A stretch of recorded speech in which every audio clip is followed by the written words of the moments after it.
इजाजत दे रहा हूँ जी। सबसे पहला सवाल जो है जी, मुझे नखरा वालों से थोड़ा सा प्रॉब्लम ये है जब हम बच्चों को पढ़ाते हैं तो यानी एक तो लंच यानी कि ये इसे कवर करना और बच्चों को उसके साथ लेके चलना वो मुश्किल हो जाता है। और उर्दू से ये है कि उर्दू क्लासिक नहीं है। उर्दू क्लासिक नहीं, एक मुझे नकला की बोल दीजिए। अच्छा जी, बात ये है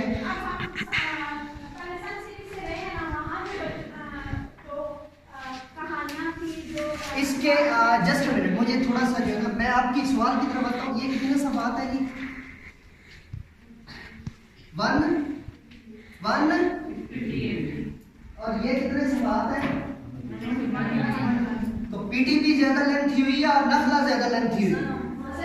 एक मिनट रुकिए, आता हूं मैं। आप मेरे साथ मुझे जो है ना कुछ बोलने का मौका, आपने सवाल किया हुआ ना, तो जवाब तो भी पूरा होने दें। नखला 158 और ये 181। अब इसके अंदर जो फॉन्ट साइज है वो है 12 या 10 और हमारे उसका फॉन्ट साइज है 15 या 17। तब उसके हिसाब से भी जो है ना वो एक समय पे, जहां मेरी रिक्वेस्ट सुनने मैं उस तरफ आता हूँ, ठीक है। अब आते हैं, मैं आपके सवाल को सारा पॉजिटिव लेता हूँ कि कहीं ये प्रॉब्लम आ रहा है कि ये 100% दुरुस्त है।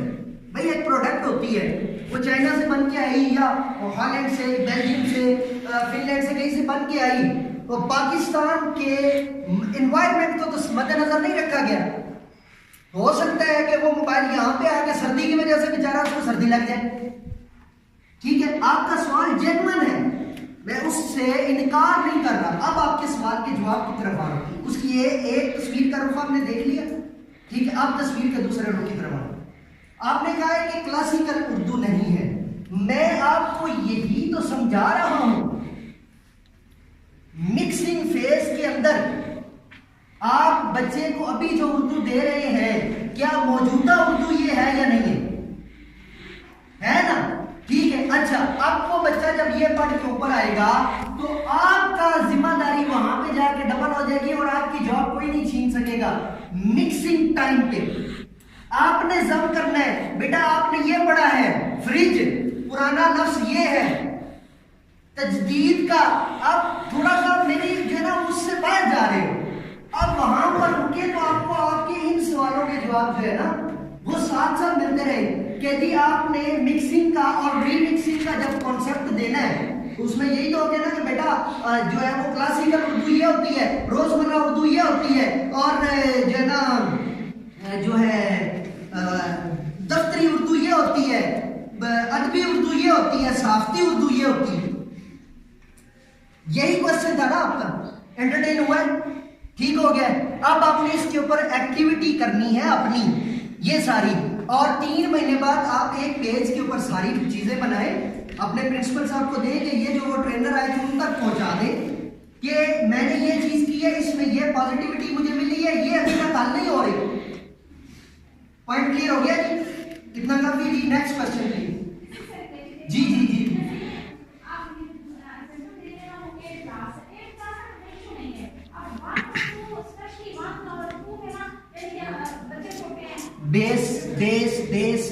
बेस प्रॉब्लम है ये। आप मुझे बताएं यू कि पुरानी जो इंग्लिश है उसमें एक्टिविटी करवाना ज्यादा इजी है या नई इंग्लिश में एक्टिविटी करवाना ज्यादा इजी है? मतलब आप जोफ्री चौसर की अगर जो है ना आप अगर वो निकालने लगेंगे तो रिजल्ट क्या होगा? बच्चे कहेंगे मिस जी आप स्पेलिंग गलत पढ़ रही हैं, ऐसा होगा। प्रॉब्लम ये है कि हमारी जो टेक्नोलॉजी की दौड़ है ना उसमें बच्चे, आपको जो है ना टच वाला मोबाइल इस्तेमाल करना आता है? 100% आता है? नहीं आता होगा। आपके बच्चे को 100% आता होगा, आपके भांजे भतीजे को 100% आता होगा। ये इसको मद्देनजर रख के ये चीज जो है ना वो कवर की गई, ठीक है जी। नेक्स्ट क्वेश्चन जी प्लीज।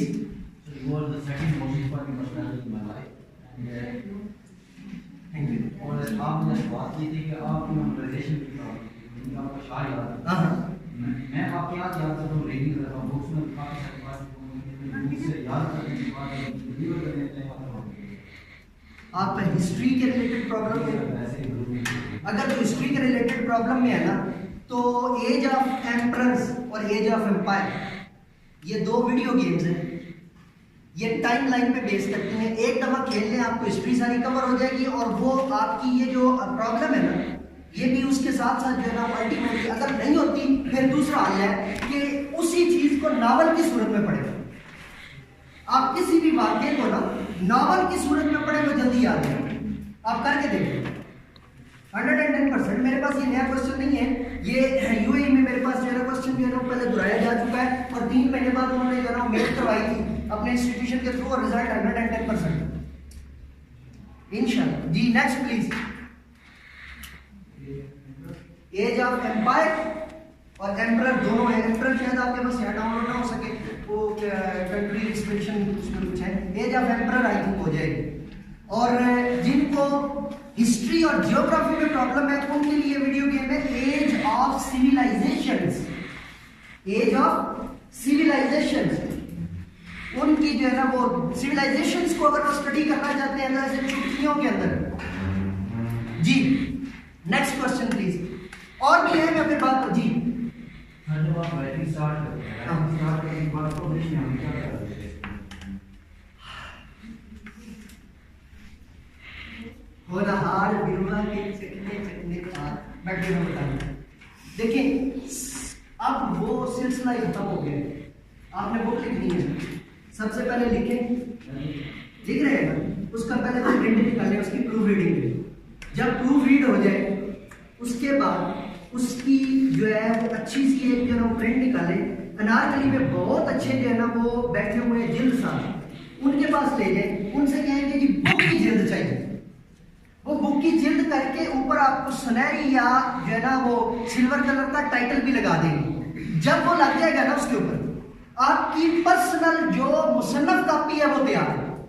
उसको उठाएं, किसी भी पब्लिशर के पास जाएं, ये है देखो तुम्हें पसंद आती है तो मेरे साथ डील करो, ठीक है। आज के दौर में बड़ा इजी है, मेरे से पहले वाले दौर में उतना ही मुश्किल था। किताबत होती थी और कातिब इतने इतने नखरे करते थे। हमारे जो है ना one of my inspiration personality Mohammad Akram साहब, मास्टर मोहम्मद अकरम साहब मेरे छोटे चाचू हैं। उन्होंने तख्ती लिखवाई इसलिए थी कि इनकी किताबत ठीक हो जाए। एंड द फैक्ट इज कि मेरी दो ही कमजोरियां, एक मैथ नहीं आता, दूसरी मेरी हैंडराइटिंग भी, बस दो ही कमजोरियां। इन दोनों कमजोरियों के बलबूते के ऊपर मैं 98% क्रॉस किया मैंने लाइफ के हर जो है ना वो स्टेप के अंदर। जी नेक्स्ट क्वेश्चन प्लीज।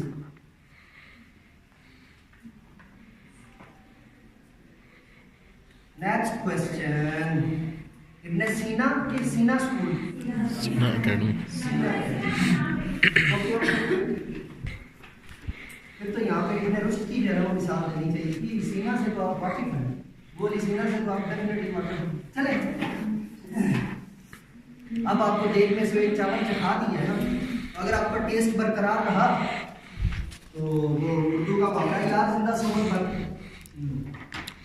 सर इनसे स्पोर्ट मटेरियल का कंफर्म कर लें, स्पोर्ट मटेरियल का कंफर्म कर लें कि आपके पास है और आप उसे यूटिलाइज हो रहे हैं या आप उसे यूज कर रहे हैं कि नहीं कर।